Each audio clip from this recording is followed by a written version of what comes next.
Olá, sejam bem-vindos ao programefácil.com.br. Meu nome é Gregory Pacheco e nessa aula nós vamos estar dando continuidade ao nonosso curso de CSS3. Bom, nessa aula nós vamos estar falando sobre o tema de cascata e herança, tá ok? É o capítulo 4 aqui do guia de referência do Mozilla Developer Network que nós estamos utilizando no curso. Bom, primeiramente, vamos entender o conceito de cascata. Cascata é a capacidade do CSS de aplicar estilos na árvore de documentos, na árvore de elementos da DOM, da Document Object Model. Eu vou criar aqui um documento chamado aula2.html. Vou criar um documento HTML aqui com a seguinte estrutura: article, ou seja, um artigo com um título,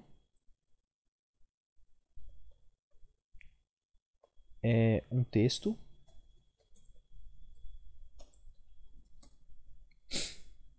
ok? Vou aumentar o conteúdo desse texto um pouquinho.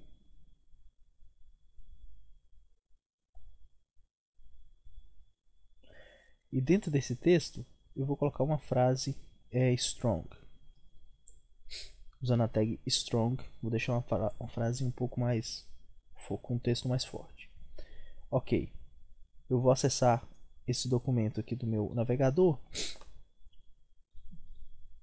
Eu vou explicar para vocês o que é a DOM. Para explicar o que é a DOM, eu preciso explicar para vocês o que é o inspetor de elementos do navegador. Quando você clica com o botão direito aqui, vem aqui Inspect, abre essa ferramenta aqui. Essa aqui é uma ferramenta bem poderosa dos navegadores, que é a inspeção de elementos. Ela te oferece uma série de recursos para você acompanhar o seu site, o carregamento dos elementos do seu site, a timeline de carregamento, os perfis de aplicação, ver cookies, enfim, dá para fazer uma série de coisas com isso. E quando o documento é criado, quando uma página é aberta, o que o navegador faz? Ele lê o documento HTML e lê o documento CSS, seu arquivo CSS, interpreta isso tudo e cria um objeto chamado DOM, tá? Assim, ó, D-O-M, que é Document Object Model. E é nesse DOM que ele estrutura a sua página HTML. Quando eu dou um Ctrl U aqui, ó, isso aqui, ó, esse código HTML, ele criou um objeto na memória do seu computador chamado DOM. Quando você clica com o botão direito em vez de inspecionar, ele deixa você aqui, ó, passar o mouse em cima dos elementos da sua página, vendo todos os elementos que compõem essa árvore, a árvore DOM, tá ok? Então aqui primeiramente tem o documento HTML, que engloba todo o seu documento. Dentro dele tem um outro nó chamado head, dentro dele tem um nó chamado title. Aqui no body tem um nó chamado body. Se você abrir ele tem um nó chamado article. Se você vai nele aqui tem um H1 e ainda dentro do article tem o P, dentro desse P tem o strong. Então, aqui embaixo ele mostra para você, ó, a árvore, o caminho que eu precisei fazer até chegar aqui a esse texto negrito, ó. Tá vendo que eu consegui passar o mouse só nele, no restante eu não consigo passar o mouse e selecionar só ele, ó. Que eu tá selecionando a linha inteira, mas se eu passo o mouse em cima do meu texto, ele traz para mim ele seleciona só ele. Por quê? Porque ele está dentro de um elemento strong, que está dentro do elemento P, que está dentro do article, que está dentro do bar, que está dentro de um HTML. Então essa é a estrutura da árvore, e esse aqui, ó, foi o caminho que eu precisei fazer para chegar até esse elemento, tá certo? Então o que acontece? A gente vai usar muito essa ferramenta de inspeção de elementos quando a gente estiver depurando, ou seja, estiver averiguando, verificando o nosso código HTML, tá certo? Então isso aqui vai ser bastante comum a gente fazer. Então isso é a inspeção de elemento, e isso aqui é a inspeção da árvore DOM de elementos, que é quando você tem um elemento dentro do outro, que está dentro do outro, que está dentro do outro. Aquela árvore, isso aí forma a árvore de elementos. Bom, para você aplicar cascata, o estilo em cascata no meu CSS, o que eu preciso fazer? Vamos supor que eu tenho aqui, ó, eu tenho dois ou três artigos na minha página. Tenho dois ou três artigos na minha página. Eu quero aplicar um estilo que funcione em cascata, ou seja, eu aplico o estilo uma vez só e ele, em forma de cascata, ele sai aplicando a todos os elementos que são iguais a eles no meu documento. Como é que eu posso fazer isso? Bom, primeiramente eu ensinei para vocês o CSS Inline, né, que é onde você coloca o CSS aqui dentro da própria tag. Isso iria me obrigar a repetir esse CSS 3 vezes em todos os elementos, o que não é muito legal. A segunda forma que tem da gente inserir é a gente colocando aqui no cabeçalho, no head, uma tag style com type text barra CSS, e aqui dentro eu posso escrever o meu texto CSS, e esse texto esse código CSS, na verdade, ele vai se aplicar a todo o meu documento, tá certo? Como é que eu faço isso? Para eu poder estilizar, por exemplo, a minha tag article, eu posso article ou article, como vocês quiserem. Eu vou fazer o seguinte, vou digitar aqui, ó, article, certo? Abre e fecha chaves. É assim que você começa um bloco de código CSS, tá? Eu vou falar o seguinte, ó, color vai ser red. Voltei lá, ó. Em cascata ele aplicou a color a todos os meus artigos. Tudo que começar com a tag article vai pegar essa cor vermelha, tá certo? Se eu inspecionar aqui, ó, e clicar aqui na tag article, ele me mostra o CSS aqui que foi definido lá no documento. Se eu clicar aqui, ele me leva para o documento, né? Ele abre o documento aqui para mim e me mostra de que linha que foi que eu defini esse CSS, tá certo? Isso ficou comportamento em cascata. Se eu fizer aqui o seguinte, ó, se eu colocar assim, ó, eu quero que todo o H1, né, que todo o parágrafo H1 tenha a color gray, por exemplo, cinza, e dá um Ctrl R, isso vai funcionar, tá certo? Então esse é o efeito de cascata. Eu defini uma vez e ele em forma de cascata sai aplicando isso em todo o decorrer do meu documento, tá ok? Agora nós temos uma questão aqui legal para se tratar, que é a questão da herança. Se eu, por exemplo, vir nesse article do meio aqui, ó, e definir a tag style e falar a mesma coisa, H1, opa, por exemplo, para ficar mais claro, vocês lembram que a gente fez aqui, ó, na tag strong, na aula 1, se a gente removesse isso aqui, por mais que eu definir a tag style para um outro strong, isso nunca iria se aplicar para outro strong, porque isso aqui são CSS individuais, eles não são cascateados, tá ok? Se eu vier aqui agora no meu documento e colocar assim, ó, color green, o que vai acontecer? Apenas esse CSS aqui, apenas esse texto, o texto desse artigo que pegou esse CSS, mesmo eu tendo outros artigos dentro do meu documento, tá certo? E por que, por exemplo, o H1, já que o H1 pertence ao artigo, não ficou também vermelho? Porque aqui isso aqui é um código genérico, é um color genérico, e no meu CSS do cabeçalho eu tenho uma regra específica para H1. Então essas regras específicas sempre vão valer sobre as regras genéricas. Essa é uma regra genérica, tá ok? Como eu não tenho nenhuma regra específica para P, a regra genérica se aplicou, deixou tudo verde. No entanto, isso não funcionou no meu H1 porque a minha color aqui é genérica e o meu H1 tem uma regra específica, chamando ela pelo nome. Então essa aqui foi a regra que valeu, tá certo? Então isso aí é uma outra forma de se resolver isso. Agora eu posso fazer também o seguinte, eu posso falar aqui que todo P vai ter color pink.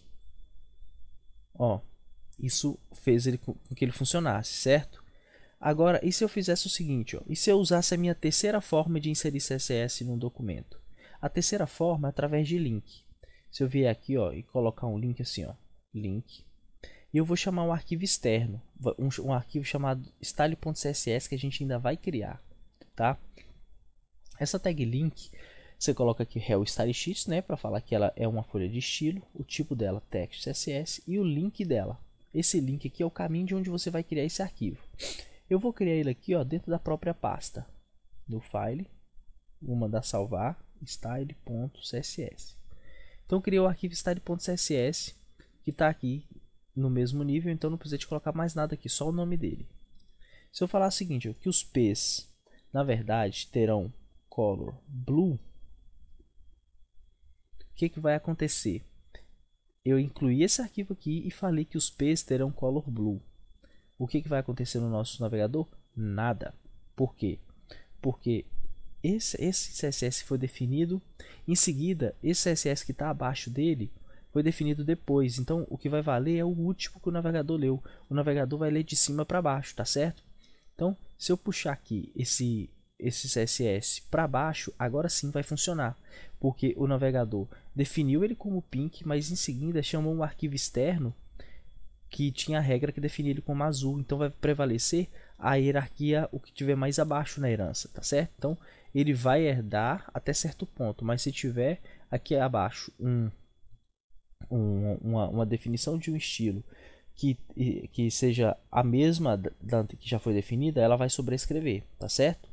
E ainda assim, que eu, por exemplo, vocês podem ver que aqui, ó, o color green não valeu. Por quê? Porque esse aqui é uma cor genérica. Então, esse aqui valeu porque eu tenho uma cor específica para P. Agora, se eu vier no P aqui e colocar a tag style e falar que color vai ser, por exemplo, black e atualizar, valeu. Não interessa se eu tenho P aqui, ainda tem mais outro P aqui. Esse P aqui sempre vai ganhar porque ele é um P específico. Mas não é recomendável, né? É um estilo específico na verdade.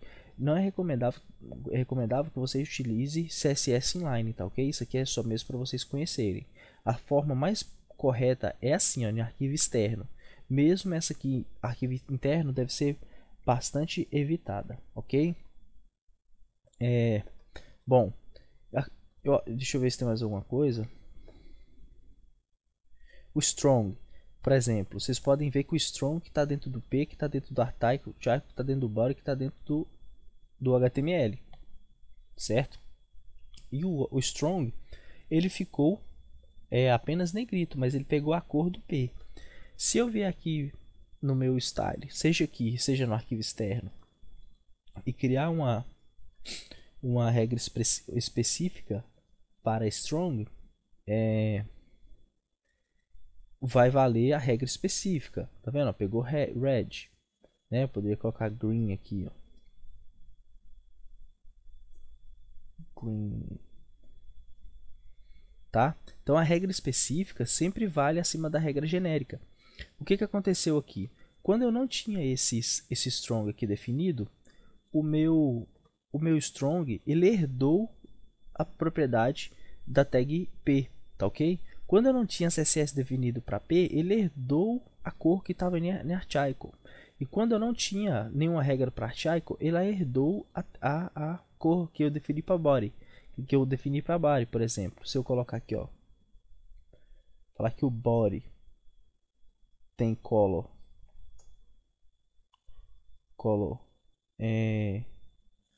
deixa eu pensar aqui, vou colocar white, que vai sumir o texto. Nada vai acontecer, mas vamos supor que eu não tenha regra para P, por exemplo, ou por exemplo eu não tenha regra para H1. O H1 ficou vermelho, né? Porque o que nós temos aqui, ó,